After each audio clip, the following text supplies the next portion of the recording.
Video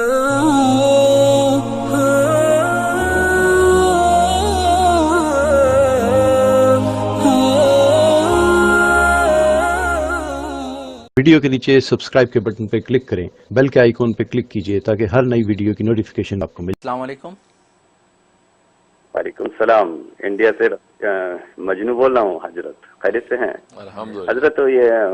اس میں تو کوئی شک نہیں ہے کہ درود ابراہیم جو ہے سب سے بیسٹ درود ہے، لیکن ذرا حضرت آپ سے پوچھنا چاہتے ہیں اس میں عقلی دلیل کیا ہے؟ عقلی دلیل کیوں ہے؟ مطلب یہ تو ابراہیم علیہ السلام کے ساتھ کمپیریزن کی بات آ رہی ہے، تو اچھا بہت سارے درود ایسے ہیں جس میں بہت اچھے اچھے الفاظ ہے، حضرت صحابہ اکرام کے بارے میں بھی دعائیں ہیں۔ حضرت اس کے بارے میں اگر اجازت ہو تو ایک ریلیٹڈ خواب تذکرہ کروں، جبکہ یہ اس میں نہیں ہے موجود، لیکن آپ بتائیں تو اجازت دے تو۔ جی بالکل پڑھیں، بتائیے۔ یہ حضرت وہ میں ایک درود کا بہت پابند ہوں، اس کو کثرت سے پڑھتا ہوں، اللہم صلی وبارک وسلم علی محمد وعلی آل محمد کما صلیت وبارکت وسلمت علی ابراہیم وعلی آل ابراہیم انک حمید مجید۔ تو اللہ کا شکر ہے 5-6 روز پہلے آئے اللہ کے نبی صلی اللہ علیہ وسلم آ کے دکھانے لگے کہ یہ دیکھو یہ جو درود تم پڑھتے ہو نا یہی بہترین درود ہے۔ اور ابھی 2 دن پہلے تو اللہ کا شکر ہے درود پڑھتے پڑھتے اللہ کے نبی صلی اللہ علیہ وسلم آئے اور پیشانی میں جو ہے بوسہ دیا۔ حضرت ذرا سا بتائیے اس کے عقلی دلیل کیا ہے کہ یہی بیسٹ ہے؟ لوگ پوچھتے ہیں یہ تو ابراہیم علیہ السلام کے ساتھ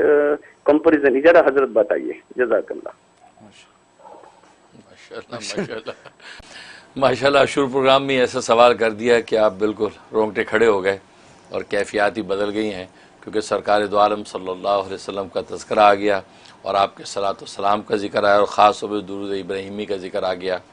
اور جہاں تک خواب کا تعلق ہے، خواب ماشاءاللہ آپ کا بہت خوبصورت ہے، رسول اللہ صلی اللہ علیہ وسلم کے دربار بھی گویا کہ وہ صلاۃ والسلام جس انداز سے آپ پڑھتے ہیں وہ قبول ہو گیا ہے، اور یہ قبولیت جو ہے بہت بڑی بشارت ہے۔ پھر آپ کو بوسہ دینا رسول اللہ صلی اللہ علیہ وسلم کی خاص نظر کرم کا اشارہ ہے۔ آپ کو انشاءاللہ اتباع سنت اور صلاۃ والسلام کی توفیق جو انشاءاللہ یہ اس پر استقامت رہے گی، دائم رہے گا یہ سلسلہ، اور اسی طریقے سے آپ انشاءاللہ دین پر جو ہے قائم و دائم رہیں گے۔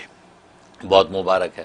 اور باقی جہاں تک جو آپ بتا رہے ہیں کہ صلاۃ والسلام جو درود ابراہیمی ہے، اس کے بارے میں پہلی بات تو جیسے خود رسول اللہ صلی اللہ علیہ وسلم نے خواب میں آپ کو اس درود کے بارے میں فرمایا کہ یہ درود سب سے بہترین ہے۔ وہ بہترین کی بنیاد یہ ہے کہ اس میں صلاۃ اور برکت دونوں ہیں، اس کے اندر صلاۃ بھی ہے، آپ کے لیے رحمت کی دعا بھی ہے، اور پھر برکت کی دعا، کہ اس لیے کہ بارک بھی آپ پڑھ رہے ہیں، اس میں صلی بھی پڑھ رہے ہیں، تو لہٰذا جو وہ اور یہ دونوں چیزیں درود ابراہیمی کے اندر بھی جمع ہیں، رحمت بھی ہے اور برکت بھی ہے۔ پہلی بات تو یہ خود نبی کریم صلی اللہ علیہ وسلم کا ارشاد ہے کہ جس نے درود ابراہیمی مجھ پر پڑھا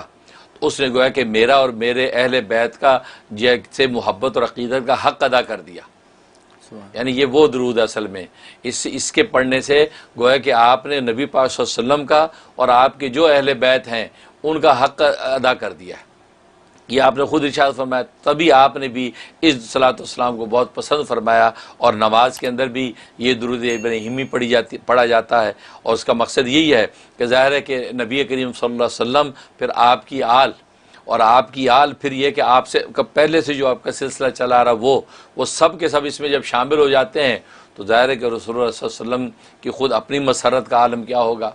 اب انسان جو ہے آپ کے باپ دادا کو بھی دعائیں دے اور آپ کی آنے والی نسلوں کو بھی دعائیں دیں، آپ خود فطری طور پہ کتنی محبت محسوس کرتے ہیں۔ اب اگر آپ کے والد کی کوئی تعریف کرے، آپ کے جد امجد کی تعریف کرے تو آپ کو کتنا اچھا لگے گا کہ ماشاءاللہ اچھا آپ میرے والد صاحب کو جانتے ہیں، اچھا آپ میرے دادا سے بھی واقف ہیں، اچھا ماشاءاللہ، تو وہ آپ کی محبت اور عنایت اور بڑھ جاتی۔ پھر آپ کی اولاد کو بھی دعائیں دینے لگے، جی ماشاءاللہ میں تو آپ کے فلاں بیٹا، فلاں بچے، فلاں سے بھی واقف ہوں ماشاءاللہ، ان کے لیے میں دعا کرتا ہوں، تو پھر آپ کی محبت کا عالم کیا ہوگا۔ تو گویا کہ اصول اور فروع یہ 2 ہی سلسلے ہوتے ہیں انسان کی جو ہے نسب و حسب کے۔ تو اب نبی پاک صلی اللہ علیہ وسلم کے جو اصول ہیں جو حضرت ابراہیم علیہ السلام سے چلے آ رہے ہیں، پھر آگے فروع ہیں جو آپ اہل بیت ہیں، تو دونوں کو آپ نے جب رحمت کی دعا اور برکت کی دعا، رحمت کا تعلق آخرت کے ساتھ ہے کہ آخرت کے دینی اور آخرت کے امور وہ جو ہے اس پہ اللہ تبارک و تعالی کی خاص عنایت ہو جائے، اور برکت میں مادی انسان کی جتنی ضرورتیں ہیں اور جو کفالتیں انسان کو جو دنیا میں جس کے لیے آسودہ حال زندگی چاہیے وہ ساری برکت کے اندر شامل ہو جاتی ہیں، انسان کی مالی اور فائنینشیل، انسان کی دنیاوی جو ہے وجاہت۔ تو دونوں چیزوں کو شامل کر دیا آپ نے، رحمت و برکت کو، اور آپ نے اصول اور فروع دونوں کے لیے دعائیں کر دی، اور خود اس شخص کو بھی شامل کر دیا۔ تو یہ تو نیچرل بات ہے کہ آپ کی مسرت کا عالم کیا ہوتا ہے کہ آپ کو بھی بندہ دعائیں دے رہا، آپ کے باپ دادا کو بھی، آپ کی نسلوں کو بھی، تو یہ تو انتہا کر دی اس نے۔ تبھی تو نبی کریم صلی اللہ علیہ وسلم نے فرمایا کہ ایسے شخص نے جسے درود ابراہیمی پڑھا، اس نے مجھ سے اور میری آل اولاد سے محبت کی انتہا کر دی ہے، حق ادا کر دیا عقیدت کا۔ اس لیے اس کو جو ہے وہ ریکمنڈ کیا جاتا ہے، اور نماز میں بھی اسی کو جو ہے وہ پیش کیا جاتا ہے۔ اس لیے نبی پاک صلی اللہ علیہ وسلم تو عقلی دلیل تو یہی ہو گئی کہ انسان کے جو ہے آل اولاد جو ہے وہ اصول فروع سارے شامل ہیں، تو جیسے خود انسان اس کے اندر ایک کشش اور محبت فیل کرتا ہے، اسی طریقے سے جو ہے وہ نبی پاک صلی اللہ علیہ وسلم کو بھی مسرت ہوتی ہے۔ اور باقی یہ کہنا کہ حضرت ابراہیم علیہ السلام کے ساتھ ذکر ہے، تشبیہ ہے، تو بھئی اس تشبیہ ہے، وہ اس تشبیہ سے یہ مقصد نہیں ہے کہ بعض لوگ اس سے یہ شبہ اٹھا دیتے ہیں کہ حضرت ابراہیم علیہ السلام پر صلاۃ والسلام اس کا مطلب افضل ہے، افضل ہو گیا، کیونکہ ظاہر ہے کہ جس میں تشبیہ دی جاتی ہے مشبہ بھی ہوتا ہے، وہ مشبہ سے افضل ہوتا ہے۔ جیسے کہا جاتا ہے یار تمہارا چہرہ چاند جیسا ہے،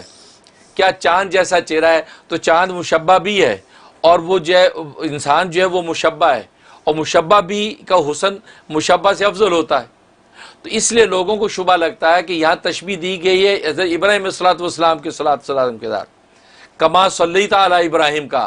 تو گویا کہ ابراہیم علیہ السلام کے پر صلاۃ والسلام افضل ہے گویا کہ نبی پاک صلی اللہ علیہ وسلم پر صلاۃ والسلام سے، کیونکہ افضل کے ساتھ ہی تشبیہ دی جاتی ہے۔ یہ شبہ ہوتا ہے، اصل میں یہ اصول غلط ہے، یہ اصولی طور پر ان کی بات غلط ہے۔ ہاں اس میں شک نہیں کہ مشبہ بھی مشبہ سے افضل ہوتا ہے، اس لیے تشبیہ دیتے ہیں۔ جیسے کہتے ہیں زید کل اسدی، زید شیر کی طرح ہے۔ اب شیر کی شجاعت ظاہر ہے کہ جب وہ اس کی زید کی شجاعت سے زیادہ ہے، لہٰذا اس لیے تشبیہ دے رہے ہیں۔ لیکن یہاں پر اصل میں جو تشبیہ ہے یہ نوعیت متعین کرنے کے لیے، بس اگر نوعیت متعین کرنے کے لیے بھی تشبیہ دی جاتی ہے۔ مثلا آپ ایک کپڑے کا چھوٹا سا ٹکڑا ہے، ریشم کا کپڑا ہے یا کیٹی کا کپڑا لے جائیں آپ دکان والے کے پاس، کہا یار یہ ایسا کپڑا آپ کے پاس ہے تو دینا ذرا۔ اب آپ نے اس تھان والے کپڑے کو تشبیہ دی ہے اس ٹکڑے کے ساتھ، حالانکہ ٹکڑا افضل نہیں ہے، افضل وہ تھان ہے، وہ تھان نکالتا جی دیکھیں جی یہ، تو گویا کہ آپ جو ٹکڑا لے گئے ہیں تو یہ مشبہ بھی ہے، اور وہ جو ٹکڑا وہ مشبہ ہے، تو گویا کہ دیکھو آپ نے اس کے ساتھ تشبیہ دی، حالانکہ یہ افضل نہیں، یہ تو چھوٹا سا ٹکڑا ہے، یہ کسی کام کا نہیں۔ تو معلوم ہوا کہ بالکل یہ نوعیت متعین کرنے کے لیے بھی بس اوقات تشبیہ دی جاتی ہے کہ اس قسم کا۔ تو یہاں پر درود شریف میں درود ابراہیمی میں بھی جو کہا گیا اللہم صلی علی محمد وعلی آل محمد کما صلیت علی ابراہیم، یہ جو تشبیہ ہے یہ تشبیہ بھی درود صلاۃ والسلام کی نوعیت متعین کرنے کے لیے ہے۔ گویا کہ یہ کہا گیا اللہ جس نوعیت کی رحمت و برکت ابراہیم علیہ الصلوۃ والسلام کو اور ان کی آل کو آپ نے دی، ظاہر ہے وہ برکت جو دی اللہ نے وہ